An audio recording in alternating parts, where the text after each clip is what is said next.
So today, kind of on the dreary side.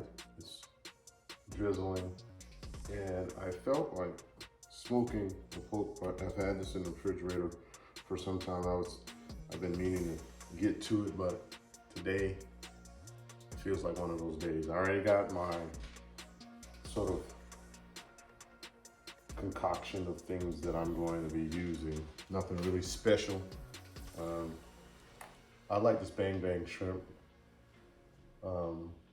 sweet and spicy seasoning.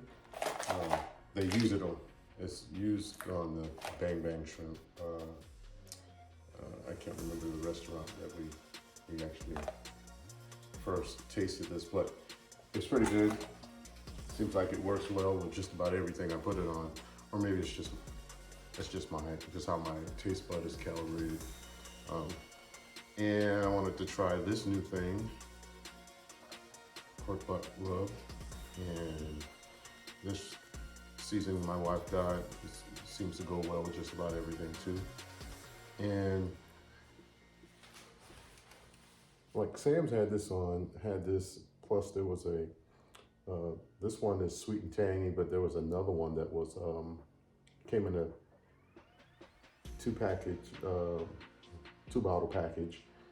This one is yellow, a little yellow brownish, but the other one was of a red hue. I'm not sure I can't remember what it was, but this one is sweet and tangy. I'm going to use some of that.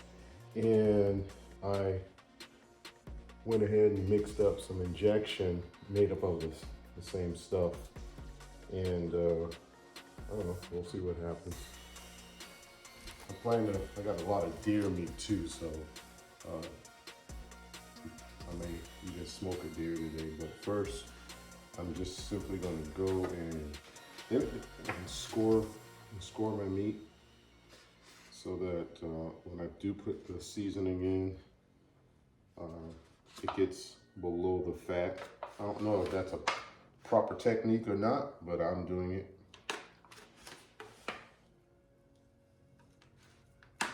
Just creating some squares across the meat. And I typically only do this on the fat side, but I don't know. One of the telltale signs of when you're smoking it and the meat is ready and done, one, it's typically, the bark is typically black. But the other thing is the bone, because this is a pork with the bone in, the bone will slide out. Yeah, so here's the bone right here. And when it's ready, the meat should just fall off of the bone. Now, that typically happens with me, but like this here, you can see the bone going all the way through, I think. But then on the other side, it has you have another piece of bone that's a part of the same bone that's on this side. So it may be a little bit challenging to get the bone out even when the meat is done, but we shall see.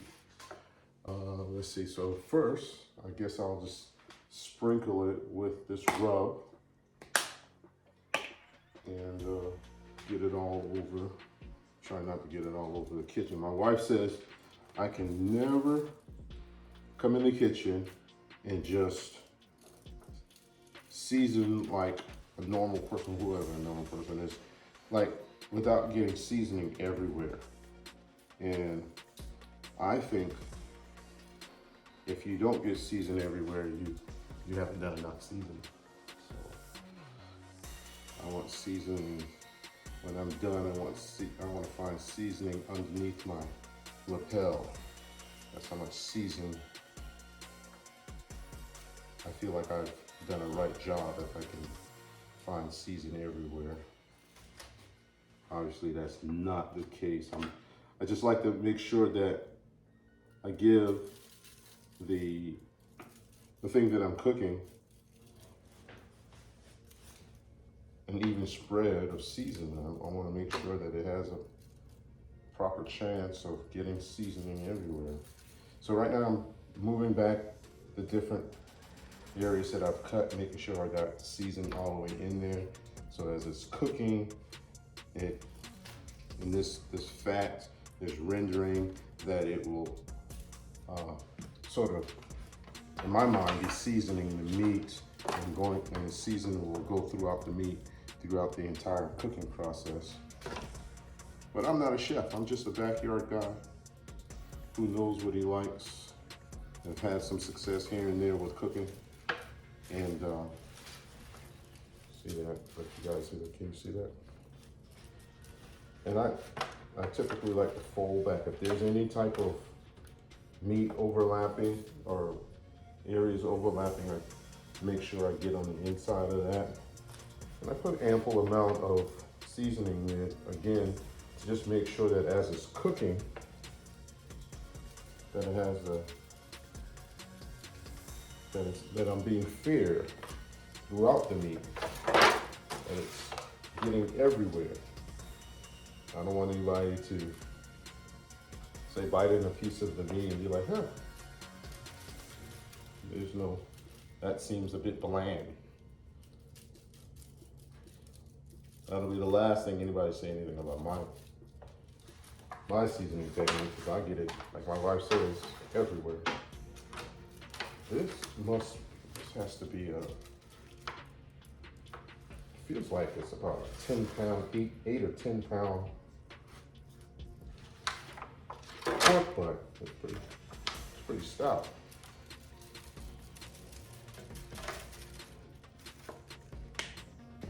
All right, so that's it for that. Looks like I've gotten that everywhere. Okay, so I will move on to the next seasoning. Oh, so there's one other thing that I did put inside here as well.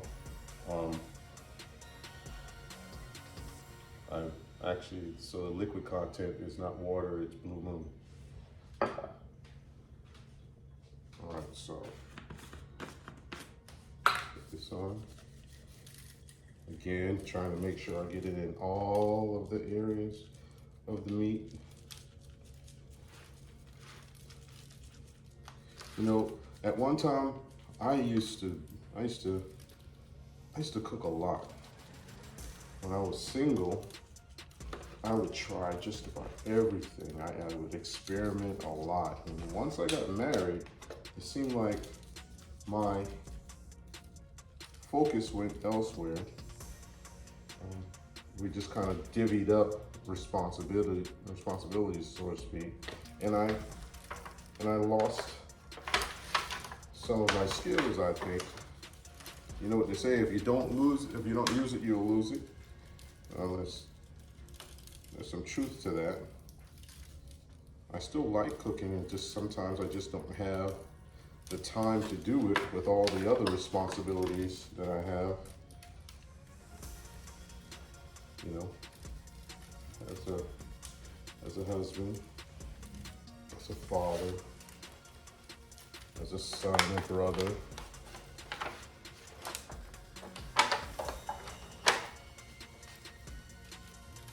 As an uncle.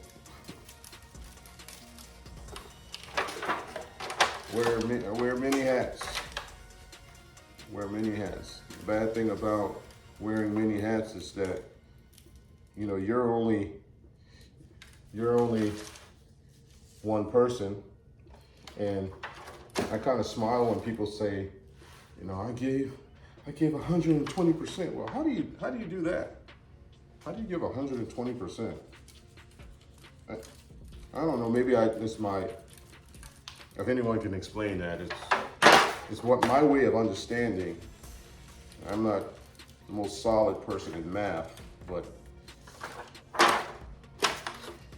for me, if I'm only one thing, one entity, one body, and I'm 100% of me, how then can I give more than what I am? how can I give an extra 20% of me? It's like having to grow another part of me or grow another person. The math ain't mathing for me. I know what they're trying to say about effort, but if you gave if you gave more of an effort this time than you normally do, then all that means is that you didn't give 100% the last time. So that's my way of thinking anyway. But like I said, I'm sharp, but I'm sure that there's sharper knives in the drawer. All right, so I've done that. The next thing I think is I'll wait to spread this on. I'm going to use this as an injection. I have my turkey injector here. I'm going to use this as an injection, and then if I have anything left, then as it's cooking, I will then go back and use this to keep the meat moist or wet throughout the cooking process. Typically, I don't need to do that, but because it has all the flavoring on there, then I can allow it to cook and caramelize, because there's actually sort of a simple syrup in there. Blue agave is what I use, and I put in there. I like to have a little sweetness in my meat. So, all right, so next I will take the top off of this and try to extrude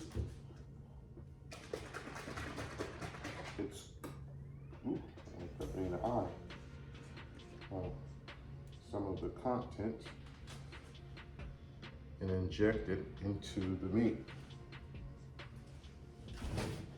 Wipe my face off so that got in my face, nearly got in my eyes. All right, so let's see how this is gonna go.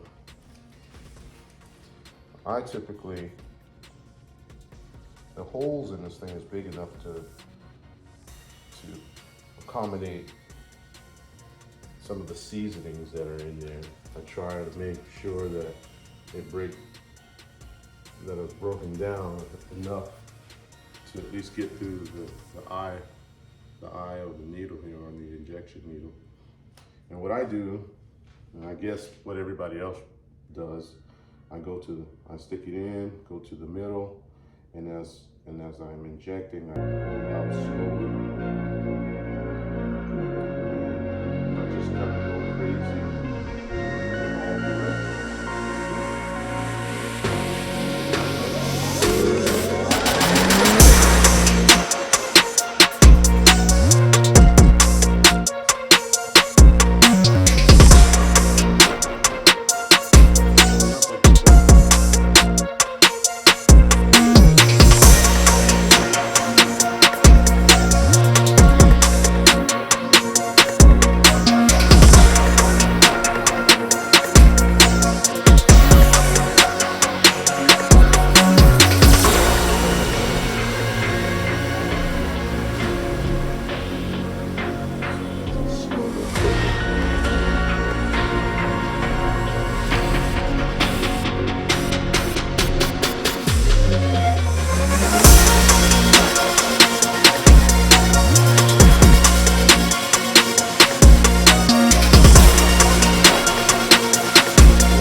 A few hours without any heat to it, just allowing it to marinate a bit.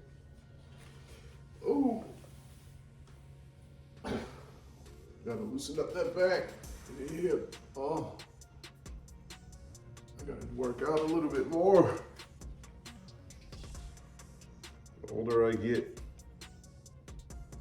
seems like, no, not the older I get, the less active that I become, the more my joints start to seize up. So that's the key. Stay active, stay working. And I don't think it has anything to do with age. I really don't. I think you just, you get out there and maintain exercising and eating right. You know, pay attention to your body. Your body will tell you exactly what it needs. Yeah. I'm gonna flip this over and see if I can inject from the other side. Maybe the needle may not have gotten to parts of the meat, but like I said, I want to be fair. I might have to make some more of that. Really, half of that is already gone. At least I know where it is, right? Ooh. So it looks like I'm finding holes from the other side because it's starting to come out. It's shooting out like a geyser. But I can't wait because I really can't wait to find out what this is going to taste like, because I mean, honestly, I got this stuff all the way through the meat, so it has to cook itself out, right? Can you imagine that being cooked on the inside of the meat as this meat gets hot, reaches its temperature? Okay, I think this is going to be the last. I think the only thing that other thing that I'd like to have right now in this combination is probably some type of citrus. Maybe, whoa, see it? Did you see that? I must have hit a vein. My wife is going to have a problem with this. No, she won't, because she won't even see any evidence of this whole thing is going to be cleaned up before she gets back.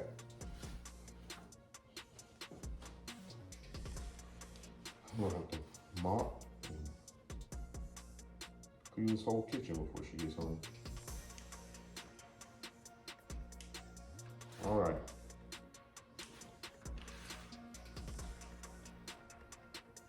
Man, it smells good already. Smells good already. Okay. All right. Give me just a second. I want to make sure I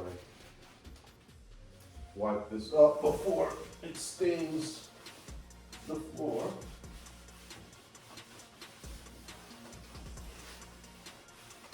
Clean up as you go.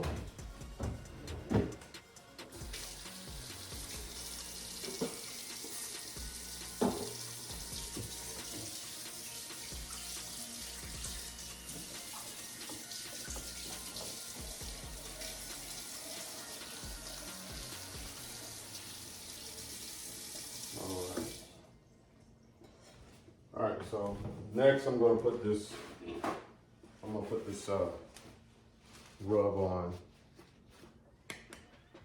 on the outside and let it sit.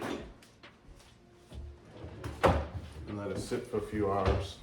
I was in Walmart just now looking at some deer stuff, you know, stuff to attract deer, and I really couldn't figure out what to get because there's a myriad of choices. So anyhow, as I was sitting there Yes, sitting there because I pulled up one of those little hunting stands and I sat there and I was contemplating what to get. And I was on the phone with my frat brother telling him, hey, look at all the stuff. I got deer coming out, but I need to get the deer to come out earlier because they're coming out. They're coming out at the latter part of the time that you can shoot.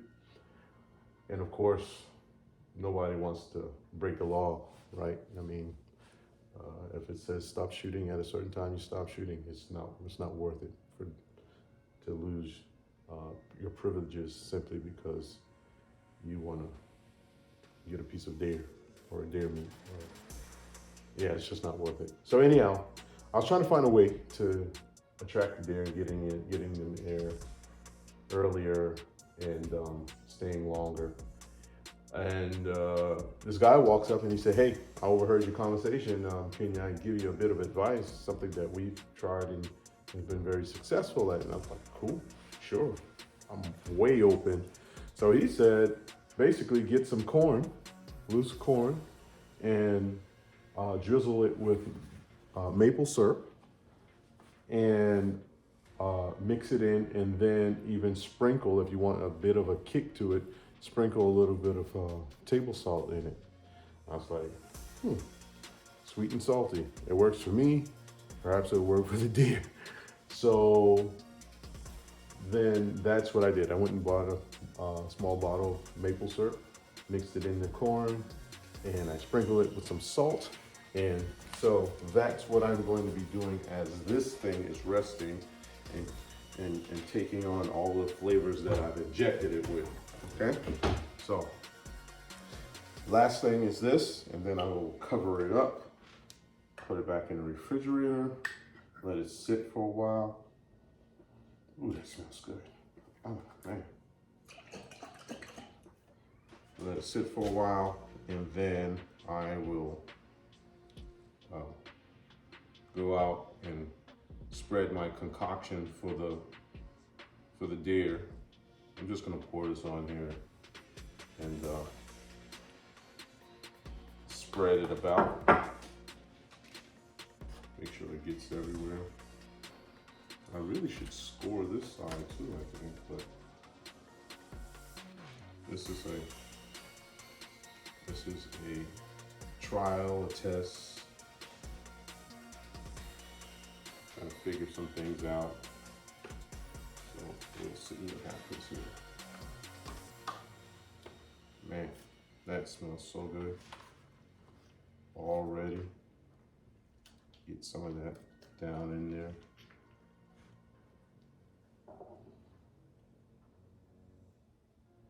In those pockets. Yeah. All right. Flip it. Probably added a few pounds on it with all the seasoning I just did. Flip it, pour some more on, and then I will leave it. Yep, that's about the end of it right there. That's good. Cool. Put that there. Put it in. Massage it in a bit.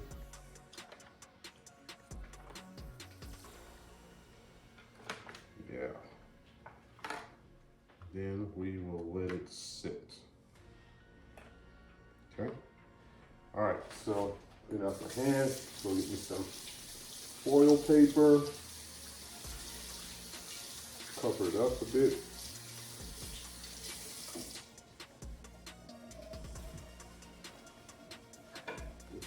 Clean up my mess, put away all the stuff, and then we will mosey on to the next thing. And I'll let you guys know exactly how this tastes. It's too bad I can't invite you all over. I mean, I can, but hardly we would have hardly enough for everybody. Unless I do the first come, first serve. Thing, sort of thing. All right. Throw this away. All right.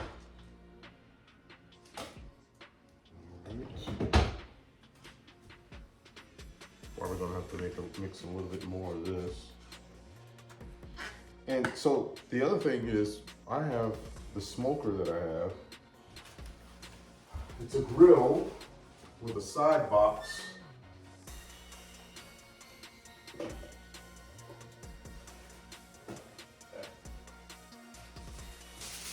With a side box for the wood. And I smoke with seasoned cherry wood. We got a lot of wood on the property, and I typically will get my fire rolling utilizing some pine just to get it started, some dried out pine, and then I will put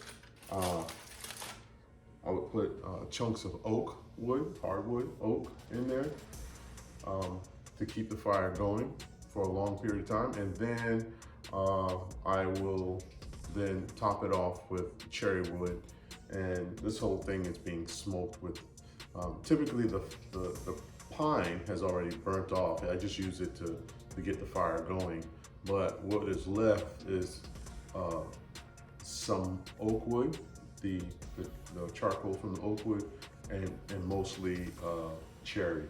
And the cherry wood right now, this batch that I have is so fragrantful. It has deep fragrance.